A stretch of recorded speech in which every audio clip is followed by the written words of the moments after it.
Malgré la virulence des attaques qu'elle subit, l'Algérie ne verse pas dans l'invective dans sa gestion de la crise avec la France. Une crise qui a pourtant réduit la relation entre les deux pays à sa plus simple expression.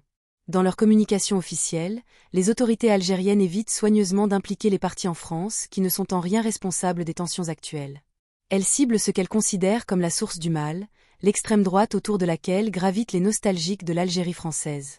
Il s'agit de ne pas tomber dans le piège des extrémistes dont le but ultime est de provoquer la rupture entre les deux pays, ce qui n'est dans l'intérêt ni de la France ni de l'Algérie. Ces deux pays sont liés par une histoire commune, une dimension humaine unique, avec la présence de millions de personnes qui ont des liens avec l'Algérie et partagent des préoccupations concernant la lutte contre le terrorisme et l'immigration clandestine. À cela s'ajoutent des relations économiques denses et diversifiées, avec des échanges commerciaux qui ont atteint 11,8 milliards d'euros en 2023. Algérie-France, des relations économiques et humaines denses. L'Algérie est le deuxième partenaire économique de la France en Afrique. 6 000 entreprises françaises travaillent avec l'Algérie et autant d'entreprises algériennes qui travaillent avec la France, rappelle le président de la Chambre de commerce et d'industrie algéro-française Michel Bizac dans une déclaration à TSA. Dans la crise avec la France, l'Algérie marche sur des œufs. Tout en maintenant une ligne dure vis-à-vis de l'extrême droite, elle ne perd de vue ses intérêts et ceux de sa diaspora en France. Une forte dégradation ou une rupture des relations avec la France aurait un impact considérable sur les ressortissants algériens, qui sont de plus en plus pris pour cible par l'extrême droite et les médias proches de cette mouvance. L'hostilité de ce courant à l'Algérie est antérieure aux événements de ces derniers mois et semaines, notamment la reconnaissance par la France de la souveraineté marocaine sur le Sahara occidental le 31 juillet dernier, l'arrestation la mi-novembre de l'écrivain Boualem Sansal ou encore l'interpellation début janvier en France d'influenceurs algériens appelant à la violence ou à la haine. L'extrême droite et une partie de la droite mènent campagne depuis près de 2 ans pour la révocation de l'accord franco-algérien de 1968 sur l'immigration. Cela fait aussi plusieurs années que ces partis font de l'immigration algérienne le bouc émissaire de tous les maux de la France, s'opposent à toute concession dans le dossier mémoriel et font pression sur Emmanuel Macron pour se rapprocher du Maroc et se détourner de l'Algérie. Il est donc évident que tous les événements récents ont servi de prétexte à un courant politique et idéologique aux idées tranchées sur l'Algérie. Cela, l'Algérie l'a très vite compris. Tebboune, 65% des Français n'ont rien à voir avec ça. En octobre dernier, le président de la République Abdelmadjid Tebboune expliquait dans une interview télévisée que les questions brandies par le courant extrémiste en France sont des épouvantails. Pour lui, l'accord franco-algérien de 1968 est devenu un slogan politique qui est fait pour réunir leurs extrêmes, le qualifiant des « étendards derrière lequel marche l'armée des extrémistes ». Nous n'allons pas rentrer dans ces futilités, a-t-il dit. Ils sont en train de raconter des histoires au peuple français. 65% des Français n'ont rien à voir avec ça. C'est une minorité haineuse qui cultive la haine qui veut salir l'Algérie, a asséné le président algérien, ajoutant notamment à l'adresse de Bruno Retailleau. Votre tendance est connue, vous cherchez à faire détester l'Algérie aux Français. L'Algérie fait la distinction entre la France et son extrême droite.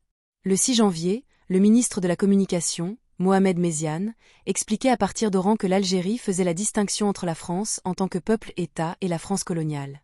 Nous faisons la distinction entre le peuple français ami, avec lequel nous avons des liens d'amitié et de respect, la République française, à laquelle nous vouons tout le respect, et les autorités coloniales qui ont occupé injustement l'Algérie, a-t-il dit, soulignant ainsi la position du gouvernement sur la crise avec la France. Dans son communiqué du samedi 11 janvier relatif à l'affaire de l'influenceur Doualem expulsé de France, le ministère des Affaires étrangères n'a pas dérogé à la ligne adoptée jusque-là, qui est de désigner avec précision la partie qui pousse au pourrissement. Alors que le ministre de l'Intérieur Bruno Retailleau avait accusé la veille l'Algérie de « chercher à humilier la France », la diplomatie algérienne a dénoncé une extrême droite revancharde et haineuse, qui mène actuellement une campagne de désinformation, voire de mystification, contre l'Algérie, tout en rejetant toute logique d'escalade, de surenchère ou d'humiliation envers la France. C'est bel et bien l'extrême droite et ses représentants qui veulent imposer à la relation algéro-française leur vue faite de velléités d'intimidation, de menaces et d'un bras de fer dont ils parlent sans retenue et sans nuance, appuyer la diplomatie algérienne. L'Algérie a compris que ce n'est pas toute la classe politique française et encore moins toute la France qui pousse à la rupture, comme en témoignent les récentes sorties de plusieurs hommes et femmes politiques de gauche.